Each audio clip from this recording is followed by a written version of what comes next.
स्वागत है आपका वैसे फॉर्मा की एक और वीडियो में। तो इस वीडियो में बात करने वाले हैं द विजन, सेथ रॉलिंस और दोनों ब्रॉन के बीच हो चुके भाषण के बारे में। तो भाई आज लास्ट तक बने रहिएगा वीडियो में और लाइक शेयर सब्सक्राइब ज़रूर करिएगा। तो होता क्या है कि द विजन आते हैं और सेथ रॉलिंस आते हैं। सेथ रॉलिंस अपने आप को इंट्रोड्यूस करते हैं as a crown jewel champion, as a world champion, as the revolutionary visionary. और सेथ फ्रीकिन रॉलिंस तो क्राउड खुद ही बोल देता है। तो अच्छा खासा सपोर्ट देखने को मिलता है पहले तो सेथ रॉलिंस के लिए, और क्राउड उनके लिए चीयर भी कर रहा होता है, उनका गाना भी गा रहा होता है। अब इसके बाद यहाँ पर सेथ रॉलिंस आते हैं, वो बोलते हैं कि देखो आज की रात है तो मेरे बारे में, लेकिन चलो मैं इंट्रोड्यूस कराना चाहता हूँ उन लोगों से जो इस वक्त रिंग में मेरे साथ हैं। वो पहले आते हैं पॉल हेमन के ऊपर और वो बोलते हैं ये मेरा ओरेकल, जो कि पहले किसी का वाइज मैन था और उसने उसे ठुकरा दिया और इसके बेस्ट फ्रेंड ने भी इसे बिट्रे किया था, और जब इसे ज़रूरत थी तब ये मेरे पास आया और हम दोनों ने मिलकर आज क्या किया, हम लोग ने ऐसा तबाही मचाई है, हमने ऐसा काम करके दिखाया कि अब बन चुका है ये बंदा अनडिस्प्यूटेड गोट। और इसके बाद भाई लोग चैंट्स करने लगते हैं बिल्कुल किस के, कि हाँ जैसे रोमन रेस किस करते थे जो पॉल हेमन के मत्थे पर, वैसे ही वो करने को कहते हैं। और सेथ रॉलिंस को करते भी हैं और बोलते भी हैं कि देखो मुझे ये चीज़ करने में कोई शेम नहीं, क्योंकि ये है लव। और इसके बाद आते हैं वो ब्रॉन ब्रेकर पे। वो बोलते हैं देखो यार, तुम्हारे बारे में हमेशा खबरें होती रहती थी, तुम्हारे बारे में हमेशा विस्परिंग होती रहती थी कि ये बंदा कुछ है, लेकिन तुम मेरे पास आए और तुम बन चुके हो यहाँ के अब अनडिस्प्यूटेड फ्यूचर, WWE के फ्यूचर हो चुके हो तुम। तो यहाँ का सबका क्रेडिट तो अब इस वक्त सेथ रॉलिंस ले रहे होते हैं। और फिर वो जाते हैं ब्रॉनसन रीड के पास, और भाई जैसे ही ब्रॉनसन रीड के पास जाते हैं, ऑस्ट्रेलिया ने क्या तगड़ा सपोर्ट दिखाया है अपने बंदे के लिए। वो बोलते हैं और सब लोग गाने गा रहे होते हैं ब्रॉनसन रीड करके। और उसके बाद भाई सेथ रॉलिंस बोलते हैं कि देखो यार 6 महीने पहले तुम रोमन रेंस को बीट नहीं कर सकते थे, लेकिन जब मैं तुम्हारे पास आया और जब तुम मुझसे मिले हो उसके बाद से मैंने जो भी मेरे पास रोमन रेंस को लेकर नॉलेज थी, मैंने जैसे ही वो तुम्हें दी, तुमने न केवल रोमन रेंस को हराया है बल्कि तुमने तो उसको कम्प्लीटली डिस्ट्रॉयड कर दिया है। और अब बन चुके हो तुम न्यू ट्राइबल चीफ।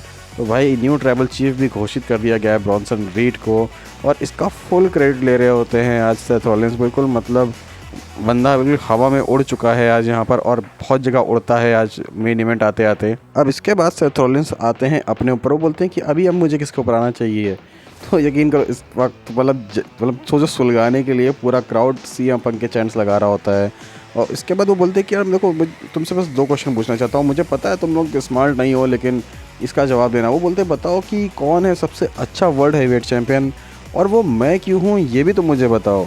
तो भाई वो लाल कर देते हैं क्राउड को उल्टा। और उसके बाद वो बोलते हैं कि यार रोमन रेंस हमेशा से कहता था कि इस गेम के कुछ लेवल हैं, तो यकीन करो आज जिस लेवल पे मैं हूँ, मेरे साथ मेरे बराबर मेरी जनरेशन पे कोई भी नहीं खड़ा हो सकता, चाहे वो कोई भी हो। रोमन रेंस को पहले ज़रूरत थी शील्ड की, फिर उसे ज़रूरत थी ब्लड लाइन की, इवन कोडी रोड्स को भी ज़रूरत पड़ी मेरी, ताकि वो रोमन रेंस को हरा सके। और भाई मैं जिस सक्सेस पे हूँ, मैं जिस मुकाम पे हूँ, मैंने ये अकेले हासिल किया है। और ना मुझे ज़रूरत है ब्रॉनसन रीड की, ना ही मुझे ज़रूरत है ब्रॉन ब्रेकर की, ना ही मुझे ज़रूरत है पॉल हेमन की। तो भाई यहाँ से ये लगातार आज जो सेथ रॉलिंस जो सुलगाने का काम कर रहे होते हैं, जो आग में घी डालने का काम कर रहे होते हैं, ये एक अच्छा खासा मोमेंटम बना रहा होता है। और शुरुआत से ही लगने लगता है कि भाई अब तो थोड़ी बहुत बसर चालू होने वाली है। इसके बाद वो बोलते हैं कि देखो भाई मैंने रोमन रेंस और CM पंक को रेसलमेनिया में अकेले हराया है, मैं वर्ल्ड चैम्पियन भी अकेले बना हूँ, इवन मैंने कोडी रोड्स को भी अकेले ही हराया, वो भी एक हाथ से। तो ये जो उन्होंने बात बोली ना एक हाथ से, इसको आप ध्यान रखना, क्योंकि ये मैं आपको बताऊंगा आगे कि कैसे ये इस स्टोरी लाइन से जुड़ा हुआ है। बहुत ही मेन इंपॉर्टेंट पॉइंट यहाँ पे सेथ रॉलिंस ने बताया। और भाई इसके बाद वो फिर से अपना नाम लेते हैं सेथ फ्रीकिन रॉलिंस। और इसके बाद हमें बैक स्टेज भी देखने को मिलता है। बैक स्टेज भाई सेथ रॉलिंस पॉल हेमन से कहते हैं कि जो ये पिछले 6 महीने गए ना, यकीन करो ये कुछ भी नहीं है आने वाले 6 महीने में जो मैं करने वाला हूँ, 12 महीने में जो करने वाला हूँ, 18 महीने में जो मैं करने वाला हूँ। वो बोलते हैं बहुत कुछ बड़ा होने वाला है पॉल हेमन, और मैं इस चीज़ को महसूस कर सकता हूँ। ये कब होगा कैसे होगा ये तो मुझे नहीं पता है, बट बहुत कुछ होने वाला है।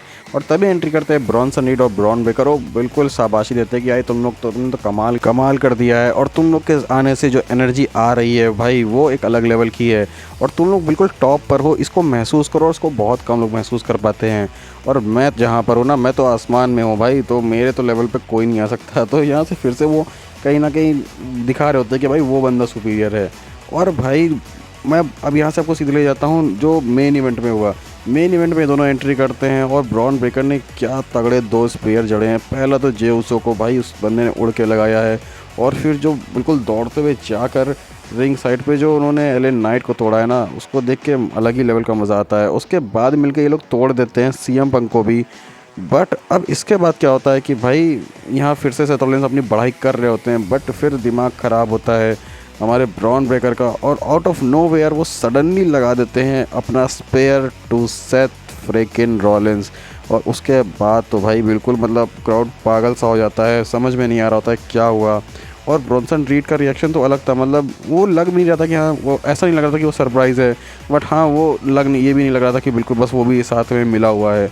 और फिर ब्रॉन्सन रीड और ब्रॉन ब्रेकर आमने सामने जाते हैं, और फिर ब्रॉन्सन रीड का भी दिमाग ख़राब होता है। वो भी घसीट के ले जाते हैं सेथ रॉलिंस को और डिलीवर कर देते हैं अपनी सुनामी। तो यहाँ से क्लियर इंडिकेशन मिल गई थी हमें कि भाई अब तो मतलब ब्रेकअप हो चुका है। और फिर पॉल हेमन को भी लोग थोड़ा सा धमकाते हैं, और तो पॉल हेमन तुरंत जाके उन दोनों का हाथ रेस कर देते हैं। तो पॉल हेमन की तो सीधी बात है, ऐसा कोई सगा नहीं जिसे हमने ठगा नहीं, ये कम्प्लीटली लाइन ये पॉल हेमन के लिए ही है। और अब आपको याद होगा कि जो सेथ रॉलिंस ने बोला था कि मैंने एक अच्छे आर्म से या एक आर्म से हराया है कोडी रोड्स को, तो अब वो चीज़ आप यहाँ पे समझो, क्योंकि बताया जा रहा है कि जब टॉप रोप से मतलब जो पोल टू पोल जाके उन्होंने अपना हेडबट लगाया था, उस टाइम पे सेथ रॉलिंस को उनके हाथ में इंजरी हो चुकी है।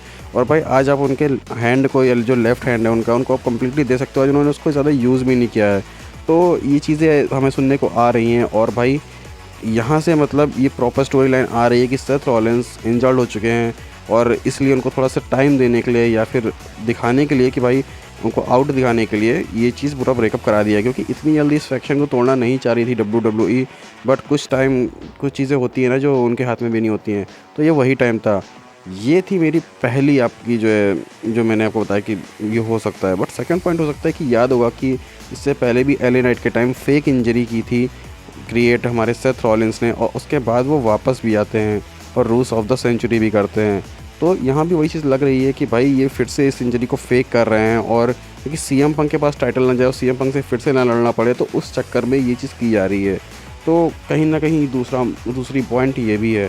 तो देखते हैं क्या होता है। और आई होप सेकंड पॉइंट ही हो, क्योंकि इतनी जल्दी अभी इस विजन को, अभी जस्ट 6 महीने पहले ये बनी थी, और 6 महीने में इस पूरे फैक्शन को ही आपने ऐसी तैसी कर दो, तो वो चीज़ पल्ले नहीं पड़ रही है। हाँ, ब्रॉक लेसनर वाला पॉइंट समझ में आ रहा था एक बार, बट ये ऐसे सडन पॉइंट थोड़ा सा अजीब सा लग रहा है। और अभी शायद 1 नवंबर को ही कुछ ही हफ्तों बाद ये मैच भी होने वाला है, तो हो सकता है कि ये दिखाया जाए कि हाँ सेथ रॉलिंस रिकवर नहीं कर पा रहे, तो सीएम पंक को मैच नहीं मिलेगा। तो कहीं ना कहीं स्टोरी लाइन वो भी जा सकती है, और मुझे इसके ही ज़्यादा पॉसिबिलिटी लग भी रही है। बाकी आप बताओ, आपको क्या लगता है इन दोनों पॉसिबिलिटीज़ में कौन सी पॉसिबिलिटी हो सकती है? बताइए कमेंट सेक्शन में, और लाइक शेयर सब्सक्राइब करिए चैनल को। मिलते हैं नेक्स्ट वीडियो में, तो तक के लिए गुड बाय।